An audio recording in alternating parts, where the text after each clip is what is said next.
Salut, dans cette vidéo on va parler de contraste et je vais vous expliquer quelle est ma démarche. Alors déjà techniquement quel curseur on va pousser pour créer un contraste qui est plaisant et ensuite je vais vous expliquer un petit peu dans quelle situation je pense que c'est important d'avoir un contraste fort et dans quelle situation je privilégie plutôt un contraste faible.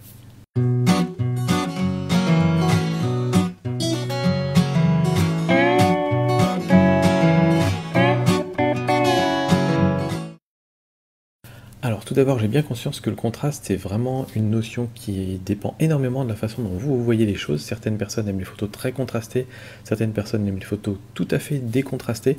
Donc voilà, vous prenez vraiment la chose comme vous le souhaitez, et je vous partage juste ma vision des choses, et c'est fort probable que vous ayez une vision différente. Voilà, ça c'est dit. Maintenant, on va passer tout de suite sous Lightroom, et je vais vous montrer avec quelques exemples en fait comment je procède. Donc déjà, vous connaissez un petit peu si vous suivez mes quarts d'heure photos.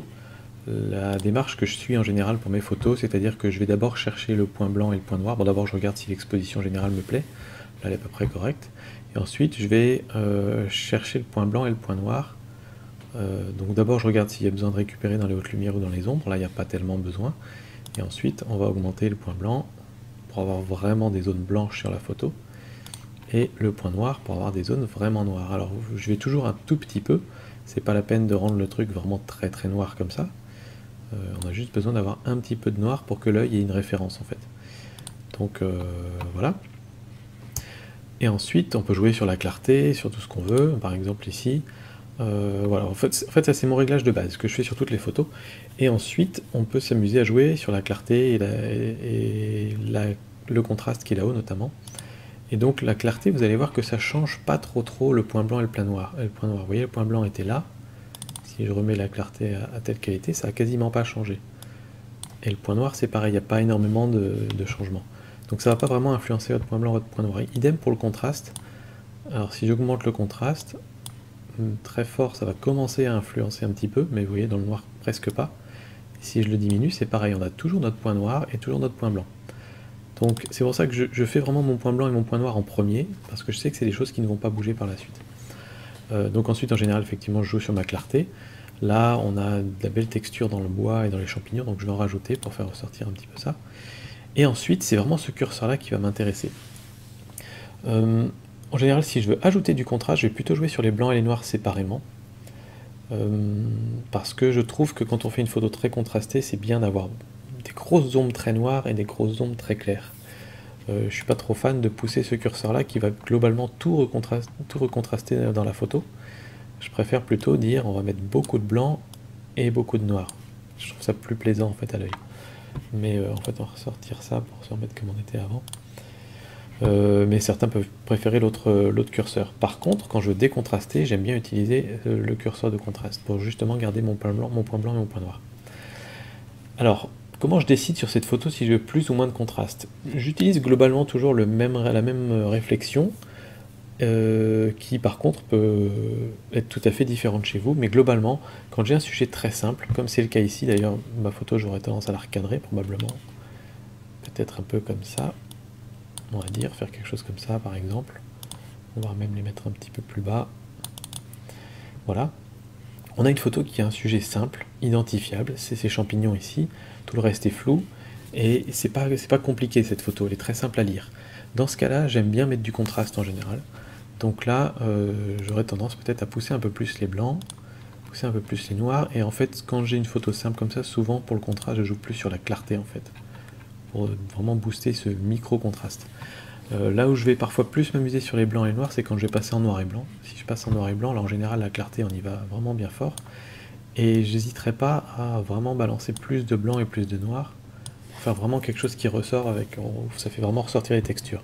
Mais si on repasse en couleur, vous voyez que c'est trop fort.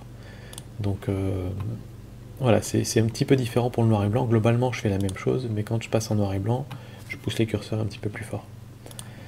Voilà, donc quand on a une photo simple, moi c'est ce que je fais en général. La clarté, je l'augmente. Bon, évidemment, c'est pas si c'est un portrait pour la clarté, mais par contre, voilà, j'y vais sur le contraste. Le cas opposé, c'est si on a un paysage où il y a énormément de choses dedans, c'est vraiment fouillis, et l'exemple concret, c'est l'exemple d'une forêt où vous avez beaucoup d'arbres. Donc là, on va faire un petit peu ce qu'on fait d'habitude. Donc là, par exemple, il y a beaucoup de choses à récupérer dans les ombres. Donc on va les déboucher, on va peut-être pas le faire trop fort. peut-être baisser un peu les hautes lumières, augmenter un petit peu l'expo. Pas trop, mais bon voilà, quelque chose un petit peu comme ça, je fais vite fait. Hein. Ensuite, je vais faire mon point blanc. Qui là ici va se retrouver dans le ciel, c'est peut-être un peu fort là. Voilà, un petit peu dans le ciel. Mon point noir, qui va se retrouver ici dans les ombres des arbres. La clarté, on va sûrement jouer là-dessus. Voilà, alors là, ça c'est impressionnant dans l'eau. Comme ça fait ressortir le reflet. Et justement, c'est là où on a un petit peu de soucis, c'est que pour des photos de forêt ou d'arbres, on a justement un paysage. Pour les paysages, souvent on va booster la clarté, parce que ça va être flatteur pour les détails, ça va augmenter le détail dans la photo. Le problème, c'est quand on a énormément de choses dans la photo, ça crée de la confusion. Vous voyez là, si je la monte à fond, on a vraiment plein d'endroits qui luttent pour avoir notre attention en fait. Et c'est vraiment pas le but d'une photo de paysage, parce qu'on sait plus où donner de la tête, et on n'est plus englobé dedans, on est plutôt attiré par plein de petits endroits en même temps, et c'est très perturbant pour l'œil. Donc, bon, on va remettre la clarté à des niveaux raisonnables. Donc ce que je fais dans ce cas-là, plutôt que de dire, bon, on met pas de clarté du tout et ça fait un truc un petit peu fade, c'est que je mets ma clarté, et ensuite je vais jouer sur mon contraste et je vais diminuer le contraste. Et vous allez voir qu'en fait ça joue sur une zone un petit peu différente, c'est-à-dire qu'on va garder l'aspect sympa de la clarté, c'est-à-dire que ça va faire ressortir les détails, on a l'impression qu'il y a beaucoup de détails. Par contre, ça va diminuer le côté fouillis, le côté, il y a plein de choses qui se battent pour avoir notre attention. Et je sais pas si on pourrait faire un petit avant-après. En gros, voilà, quand je me mets comme ça, je diminue le contraste et j'augmente la clarté, on a quelque chose à peu près comme ça qui me plairait. Et on était où avant? On était à quelque chose comme ça. Voilà, pour vous montrer un petit peu la différence. Ça, c'est si je joue que sur la clarté. Et quand j'ajoute le contraste négatif, on se retrouve avec une photo qui, pour moi, est beaucoup plus attirante à l'œil. Alors certes, il y a moins de contraste, évidemment, on va retirer du contraste, mais à ce moment-là, je préférerais à la limite rajouter un petit peu de noir, si je veux donner un peu plus de peps, et on retrouve ce côté un peu contrasté qui nous plaît, mais on n'a pas un truc qui nous saute aux yeux comme ça, et où c'est pas plaisant, quoi. Voilà. Donc voilà comment je procède pour mes photos. Notamment pour tout ce qui est paysage, j'hésite pas de temps en temps à retirer un petit peu de contraste.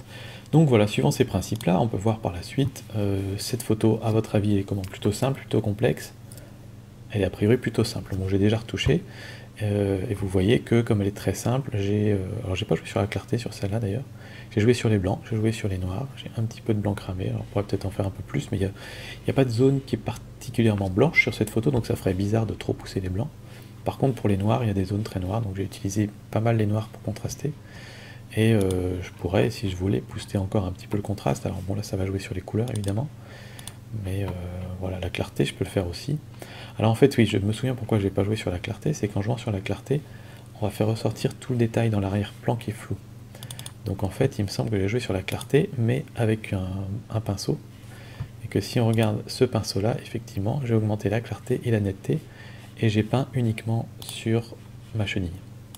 Voilà, parce que c'est ça qui m'intéresse et c'est là-dedans que j'ai envie d'avoir du contraste. Le décor, à la limite, s'il pouvait disparaître, ça m'arrangerait. Donc voilà, deuxième petite explication, un petit peu plus complexe, parce qu'on a une zone qu'on veut un peu plus contrastée et le reste qu'on veut un petit peu moins. Mais voilà, ça vous donne un petit peu une idée, scène simple, donc j'essaie de contraster mes objets. Ici, c'est un petit peu plus complexe, parce qu'on a une scène qui est simple, mais enfin la composition est simple, mais par contre l'environnement est très fouillis. Donc on va essayer un petit peu. Alors là, il y a beaucoup de choses à faire, je pense. Déjà, l'expo était très largement sous-exposée. Sûrement diminuer un peu les hautes lumières, pas trop. Déboucher les ombres. Et puis, on va faire notre petit point blanc, notre point noir. Et là, alors je suis pas certain d'avoir envie de jouer sur la clarté, en fait, sur cette photo-là, parce que j'ai plutôt envie que tout ça n'attire pas trop l'attention pour qu'on aille vers le centre. Donc pas forcément trop besoin de jouer sur la clarté. Par contre en termes de couleur on manque un petit peu de vibrance, de choses comme ça, mais c'est peut-être même le genre de photo que je ferai en noir et blanc en fait. Bref, on fera ça une autre fois. Il y aura sûrement du recadrage et tout ça à faire aussi. Mais là c'est typiquement l'exemple où je vais avoir tendance à diminuer un peu le contraste normalement. Mais ici c'est pas trop fort quand même, parce que vous voyez, si j'avais augmenté la clarté fortement, comme ça, là on aurait intérêt à diminuer le contraste, pour que ce soit moins agressif.